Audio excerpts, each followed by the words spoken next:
Bolsonaro que, na minha opinião, a gente precisa compreender para a gente fazer uma oposição consequente. São, na verdade, três agendas que existem hoje no país. Primeiro, essa agenda progressista do povo, dos trabalhadores, essa questão da defesa da soberania, da democracia, né? Enfim, isso aí tudo que a direita combate, que diz que é o PT, esse acrônimo, PT, PT, PT, PT. PT, por trás de PT, sempre é bom lembrar, né, e reafirmar que por trás do PT tem muitas coisas, tem um mundão de história.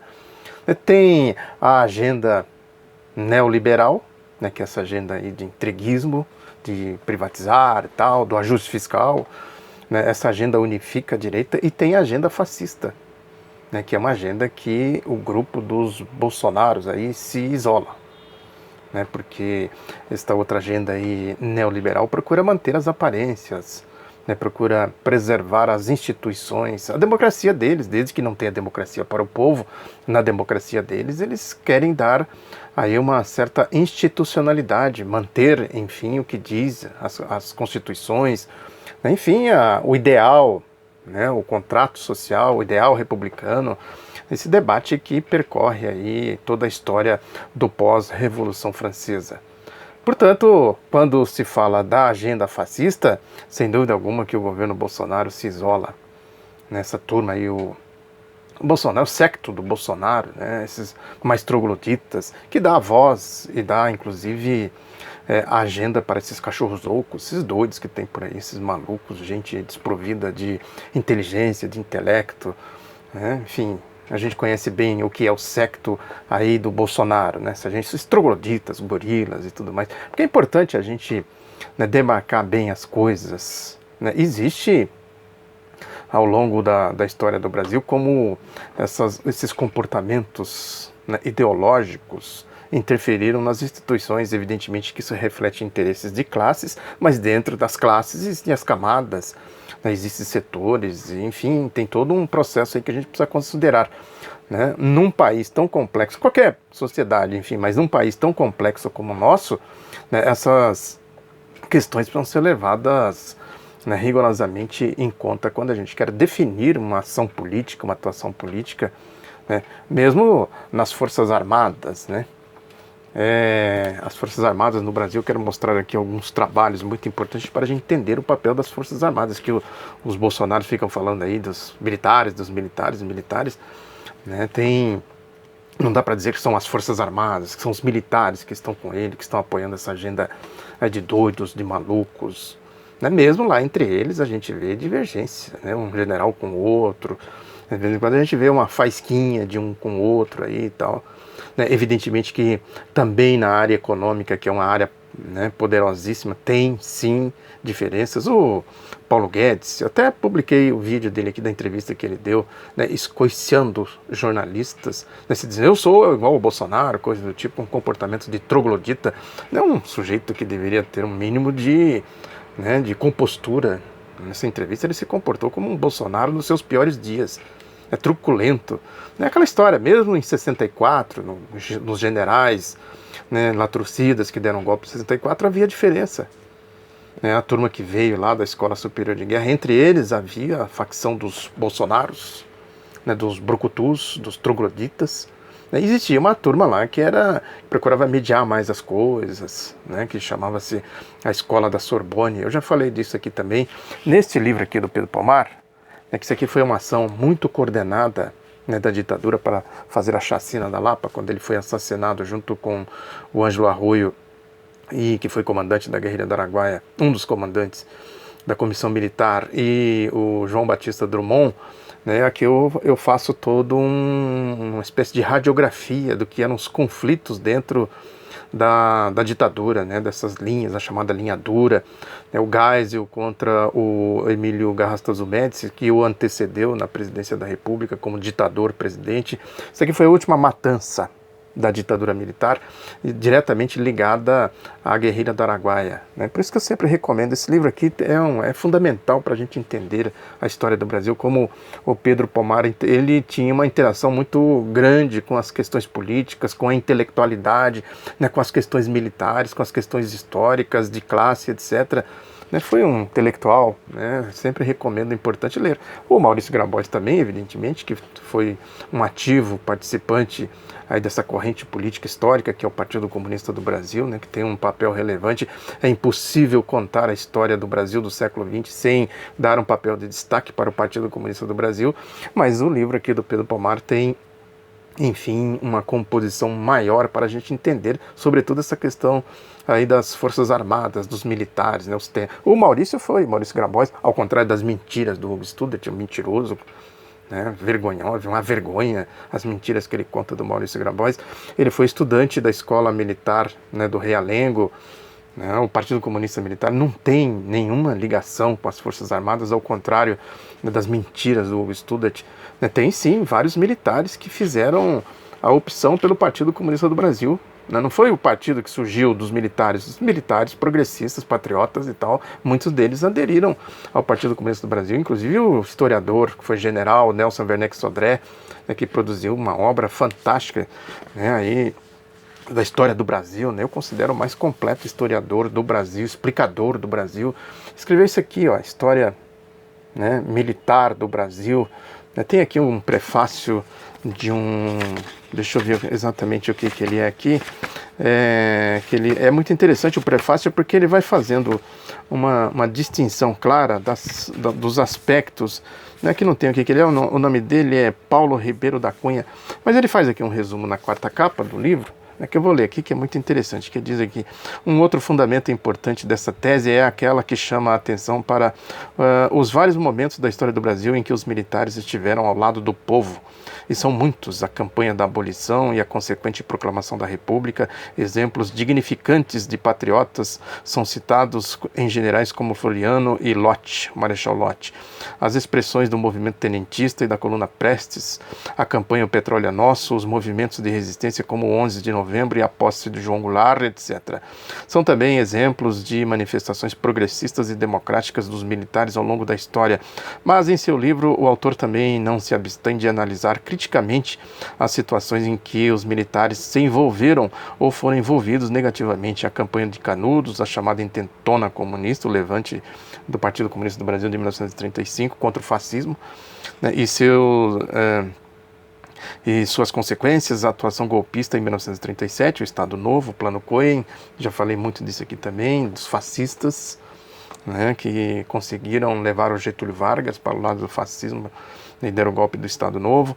A doutrina Góes Monteiro, que derrubou o Getúlio Vargas em 1945, também já comentei aqui. É um livro interessante também do Hélio Silva, outro grande historiador do Brasil, né, que ele fala por que depuseram Vargas, interessante aquilo lá. Aqui nessas duas biografias eu falo muito disso também, porque o Partido Comunista do Brasil esteve envolvido diretamente numa tentativa de resistência à doutrina Góes Monteiro, que era o fascista de 37, era um dos cabeças do fascismo de 37, né? Aí prossegue algo de triste memória, que é o golpe de 64. Ainda assim, Sodré defende que a história dos militares é um componente da história do Brasil em seus avanços e recuos, nada isolada do processo político brasileiro. Exatamente isso aí, ó. Por isso que nesse processo de resistência e a agenda fascista é importante a gente considerar isso, as instituições, né? As instituições estão divididas, a gente viu aí, né, no espectro da Operação Lava Jato, como, por exemplo, o Poder Judiciário rachou no meio. Né? Um ficou aí com esse tribunal de exceção fascista, Freisler, de corruptos, de Sérgio Moro, etc.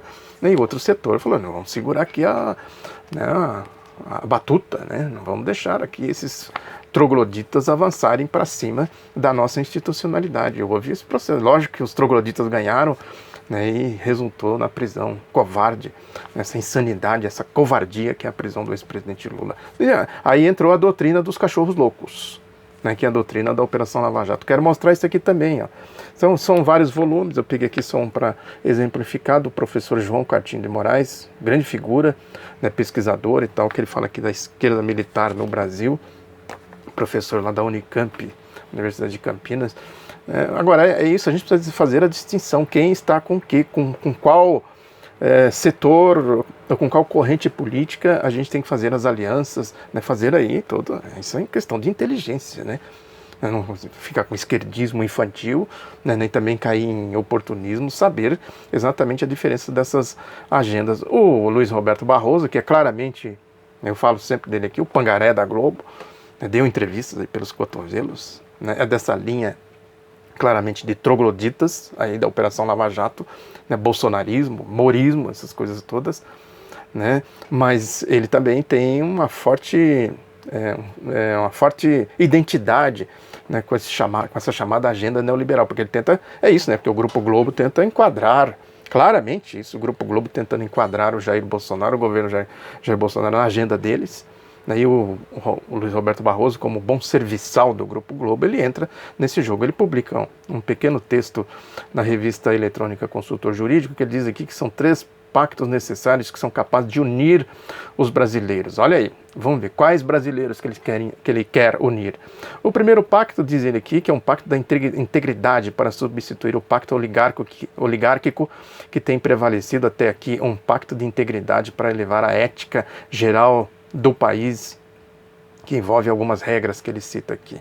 Olha, discurso lavajatista, moralista, né, de hipocrisia pura, né, que diz que na ética pública não desviar dinheiro, nem ceder às chantagens fisiológicas da velha política, na ética privada não passar os outros para trás. Ele vai falar isso numa igreja, por exemplo, lá na igreja do Magno Malta, né, que fez aquela oração, né, satânica, né, aquela coisa de Satanás, para quem segue aí os preceitos bíblicos e cristãos, não tem cabimento um sujeito chegar lá, um sujeito depravado, traficante da fé, fazer aquela oração, tudo. Tipo troglodita, cachorro louco, né, oportunista, né, traficante mesmo da fé, da indústria do dízimo. Vai dizer isso para a ética, essa turma aí que fica manipulando, para a Globo, fala para a Globo ter ética ao tratar das coisas, né? O pacto de integridade precisa de uma reforma política capaz de baratear os custos das eleições, aumentar a representatividade democrática, facilitar a governabilidade. Eu continuo a achar que deveríamos experimentar o voto distrital misto no modelo alemão. Isso é dar poder para as oligarquias locais, sabe? O voto proporcional é muito mais democrático, as pessoas votam porque se identifica com o candidato, com o programa do candidato. O distrital chega lá um malandrão qualquer aí, com dinheiro na mão, né, e se elege. Olha, a ética, como uma coisa distorcida. Quando sai da questão ideológica, e ele sabe disso, sabe que tem a questão ideológica aqui, cai no oportunismo, né, na falta de pudor, falta de ética. Tudo que ele prega aqui, ele está fazendo exatamente o contrário. O segundo pacto que ele diz aqui é de responsabilidade fiscal. Aí olha só, a falta de ética, a falta de rigor com as questões, né, da verdade, né, dos fundamentos, né, do que se fala. Foi o descontrole das contas públicas que nos trouxe a esse quadro de recessão, desemprego e desinvestimento. Isso aqui é ataque ao chamado lulopetismo, né, que isso é um discurso aí da mídia, do Grupo Globo, né, da turma do golpe, né, que foi a política, os editoriais do Estadão que eu sempre li aqui, da Folha do Globo, né, foi a política aí dos governos Lula e Dilma de dar recursos para o povo, desenvolver o país, criar as cadeias produtivas, formar os blocos aí de inserção e etc. Essas coisas todas que propiciou ao país dar esse grande salto civilizatório, incluir o grande povo, acabar com a miséria, com a fome e tal. Né, isso aí foi o resultado de tudo isso, foi uma mentira deslavada, né? Claro, isso aí, ó, isso aqui é a ética do Bahamas, que eu sempre digo aqui. O sujeito mente de maneira descarada, igual a Lava Jato, dizendo que está combatendo a corrupção. É um descaramento, é um cinismo, deu Dallagnol, da Lava Jato, Sérgio Moro, da corrupção. Você olha para cá, vocês não sabem ler? Eu mostrei aqui recentemente, eu até procurei aqui, não achei, né, um livro que tem os documentos, né, do que é o Caixa 2 na Petrobras, sem contar tantas outras coisas. A lógica do Barroso, né, é uma lógica de gente sem ética nenhuma, sem nenhum compromisso com a verdade. Mas está falando, e fala na Globo, igual um condenado. Né, aí diz aqui, a urgência da reforma da Previdência não é uma questão ideológica. Eles põem assim, tem ideologia, eu já falei aqui, né, ideologia eles tratam como se fosse uma coisa no supermercado. Você tem ideologia aí? Dá 1 quilo de ideologia. Você quer de direita ou de esquerda? Sei lá, dá ideologia de centro. Dá meio quilo de direita, meio quilo de esquerda. Ideologia, que é uma coisa, eles falam as coisas, é uma verborragia oca, né? Estridente e oca. Eles falam, o que é ideologia? Precisa caracterizar o que é ideologia. São ideias. Então não tem ideia, não, vai lá o quê? Então corta as cabeças, tira o cérebro das pessoas, daí vão fazer a reforma da Previdência. Não é uma questão de ideologia. Olha aí, o que é 171? Vigarista, né? Você é um vendedor de bilhete premiado, mas aritmética. Para eles tudo é aritmético. Cada um tem a sua aritmética de classe. O povo pagou, teve a produtividade do país desde que foi instituída a Previdência Social. Por que podia pagar lá? Pagou até agora, recentemente, agora não pode pagar mais. O que explica isso? Eu fiz uma série, vou até deixar aqui para vocês. Não, o sentido da reforma da Previdência. O que está por trás, exatamente por... Ó, eu falei sempre aqui os tetos. E o Barrosão aqui, ó. Olha como é que são as coisas. Se não fizermos logo, vamos entregar um país arruinado para os nossos filhos.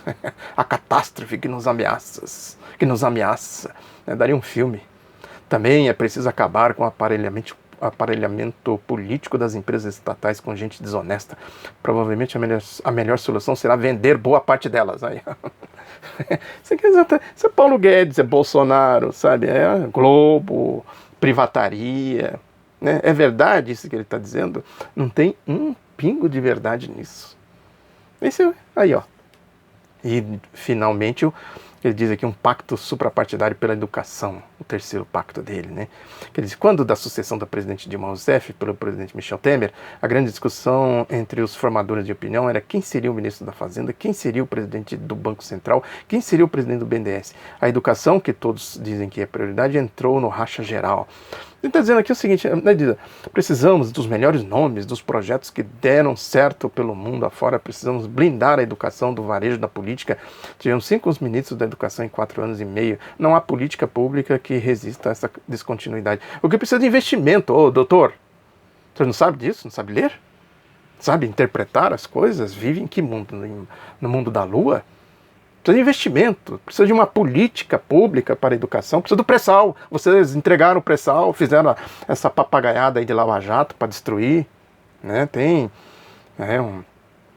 até ia citar aqui, depois eu faço um comentário específico sobre isso. Né? Os dados do desastre que a Operação Lava Jato causou no âmbito da Petrobras. Obras paralisadas, não só da Petrobras, né? Obras paralisadas, paralisaram uma grande obra no Peru, paralisaram as obras aqui no Brasil, tudo parado. Por quê? Porque tem corrupção, tem corrupção. Se tivesse um mínimo de dignidade e decência, sim, vamos apurar a corrupção. É o que eu sempre digo aqui, é varrer corrupção para debaixo do tapete e entregar a economia brasileira para os grandes grupos internacionais. É só esse o objetivo, não apuraram nada. Se fosse um processo sério, né, vamos aqui apurar a corrupção e a empresa deixa a empresa trabalhar, tocar, fazer os investimentos, as políticas que vinham dando certo, o grande salto do ciclo democrático progressista, e vamos ver se tem corrupção mesmo. Por que eles não fazem isso? Porque ia chegar no caixa 2 da Petrobras. Mostrei, falei aqui, infelizmente eu não achei aqui o livro. Né, mas já mostrei isso, depois eu mostro aqui, eu vou procurar uma outra oportunidade, eu volto e mostro de novo, que é sempre bom a gente lembrar as coisas, os documentos, né, que provam como isso foi montado, o esquema do Caixa 2, e aí com o processo de crescimento da Petrobras, a dinâmica da Petrobras, tal, e isso certamente chegaria num processo de verdadeira, né, moralidade da empresa, precisa de uma empresa eficiente, né, é isso, a democracia vai depurando as coisas, vai entregando poderes nas mãos do povo, o povo vai tendo mais controle. Né? A Petrobras claramente vinha num processo assim. Pode-se dizer, mas demorou para isso acontecer, né? Os controles não foram tão rigorosos, pode-se dizer, fazer crítica, não sei, estou falando por hipótese, não sei. Agora, aqui a Lava Jato veio para acabar com tudo isso, veio. Né? Para destruir a tecnologia brasileira, acabar com a cadeia produtiva e tudo mais, etc, etc. Aí ele vem falar aqui de política para a educação. Vai investir em educação com o quê? Com o ajuste fiscal aí do Paulo Guedes? Cadê o recurso? Eles dizem que, olha, prestem atenção nesse detalhe. Eles dizem que não vão investir 1 centavo durante um ano. E vão ter que arrumar 140, não sei quantos bilhões de reais para cobrir o chamado déficit primário. Né, que deveria ser coberto, né, se fosse numa outra política, ou num prazo mais longo, ou reduzindo o superávit primário. Os tetos que eu sempre digo aqui, enfim, política de desenvolvimento, um processo de desenvolvimento que é exatamente o caminho que o país vinha tomando. Né? Aí a gente observa isso nesse pronunciamento do Barroso e também observa isso nessa aproximação do Bolsonaro com o Sérgio Moro. Convidou ele para ser ministro, não sei o quê, ser ministro da Justiça, não sei, a nota do Sérgio Moro que eu comentei aqui, que o país precisa de reformas econômicas, tudo, ministros do judiciário se metendo na agenda neoliberal. Aí, ó. O Sérgio Moro na mesma linha do Barroso. Né? Tem seriedade nisso? Olha aí, como eu digo, o reflexo nas instituições, essa facção aí do golpe, né, do espectro da Operação Lava Jato, né, não é nem do espectro, mas diretamente envolvida com a Operação Lava Jato. Essa facção aí de Barroso, de Fachin, de Carmen Lúcia, isso tudo que a gente viu aí no processo, né, da perseguição política ao ex-presidente Lula. Né? O Brasil, naquele período, fez exatamente, né, uma política de criação de blocos, de comercialização aqui no Mercosul, criou o bloco aqui da Unasul, né, esse bloco se integrando ao BRICS, né, os países chamados em desenvolvimento, a China, a Rússia, a Índia, a África do Sul, né, se desgarrando da lógica norte-americana, que é a lógica de Wall Street, os grandes grupos econômicos que vêm aqui saquear o país. Né, o Brasil teve um papel... Isso foi determinante para o processo golpista, porque foi determinante para o desenvolvimento não só do Brasil, aqui da região, né, inclusive do BRICS, um papel muito importante, esse intercâmbio comercial, político, né, a inserção de uma outra força, né, multilateral no sistema de poder mundial, etc. e tudo mais. Agora, o que o Paulo Guedes falou nessa entrevista de troglodita que ele deu, que eu comentei agora há pouco? Ele falou, não, Mercosul não vamos negociar com bolivarianos. Com quem que vocês vão negociar? Com os Estados Unidos. O Brasil vai vender o que para os Estados Unidos? Já vão vender a Boeing aí, a Embraer, né, para a Boeing, que é a empresa do Pentágono, questão de segurança e tal. Já entregaram aí até o setor de tecnologia com a Lava Jato. E vai vender o que mais? Vai vender soja, milho. Esse povo aí do agronegócio vai vender, né, os seus produtos para quem? Quem comprava era a China, se não vai comercializar no âmbito do BRICS, vai comércio com os Estados Unidos, com a União Europeia, vai vender como? Vai vender o que lá?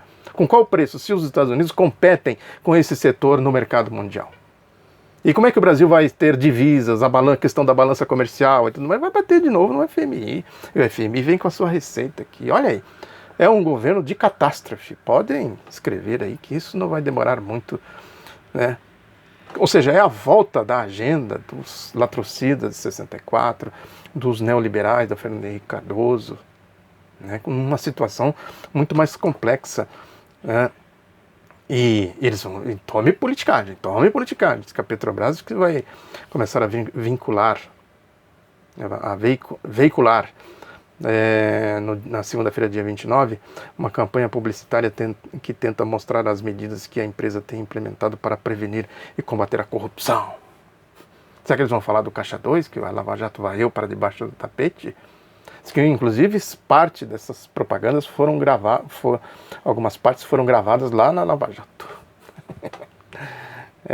São um negócio que a gente fala, né? Às vezes algum incauto fala, mas será? Mas será? Aí, ó, a prova, né, do que eu tenho falado aqui reiteradamente, né? A lógica, portanto, é de sair dos blocos e se jogar completamente nos braços de Wall Street. Eu já falei aqui, é uma lógica de governo de facção aí nessa agenda deles, e do outro lado, né, a agenda de entrega, né, completamente ao sistema, a lógica do regime norte-americano. E eles vão aí com a história de insistir nisso, essa história de corrupção, porque é importante a gente, né, identificar bem o que está por trás disso. Porque a corrupção é inerente a esse sistema aí, é inerente, sempre falei aqui. Enquanto houver capitalismo, mercadoria, circulação de mercadorias, mercado, né, vai haver corrupção. Agora os Estados Unidos têm agência para cuidar de corrupção, que eles chamam de lobby lá, né. Tudo que a Lava Jato falou aqui nos Estados Unidos é legalizado. Eles ficam falando PT, claro, né, tem um sentido ideológico, mas eles pegam e tudo, né. Há sim evidências de Caixa 2. Agora, há evidência de Caixa 2 para o PT? Não há. Há evidência de Caixa 2 para todos, PT, PMDB, né, Lava Jato, Globo, né, há evidências, claro. Eu falei, volto aqui a dizer, o esquema da Petrobras, dos documentos que eu já mostrei aqui. Isso tem no Brasil, tem na Bósnia e Herzegovina, tem na Escócia, tem na Itália, tem nos Estados Unidos. Na Itália, não faz muito tempo, que foi preso lá o ex-primeiro-ministro Giuliano Andreotti, que foi julgado por conluio com a máfia. Teve também o outro ex-premier, o Bettino Craxi, que foi condenado por aceitar suborno. O Silvio Berlusconi vivia envolvido com casos de suborno, de corrupção. Nos Estados Unidos, o Bush lá com aquela mega fraude da Enron, Né? Não faz muito tempo isso. O que é aquilo lá, senão o Caixa 2? Alguém acha que acabou o Caixa 2? Estamos agora no paraíso, em Shangri-La. É de uma ingenuidade esses cachorros loucos que vivem por aí acreditando em Bolsonaro. Né? No Japão é um entre os países ricos, né, em que a corrupção mais graça, né, que tem um vigor muito grande. Para se ter uma ideia, tem a máfia famosa, máfia japonesa, Yakuza, né, que tem um braço chamado Sokaya, que lida exclusivamente com o tráfico de informações. Eles controlam setores importantes da mídia. É um braço poderoso exatamente para atuar aí no mundo político.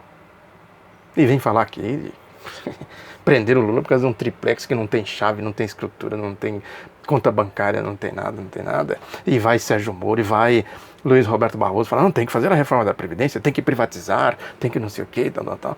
Né? A seriedade, alguém que tem um mínimo de cognição social, que pare e raciocina, pode acreditar em gente como Sérgio Moro e Luiz Roberto Barroso? Né?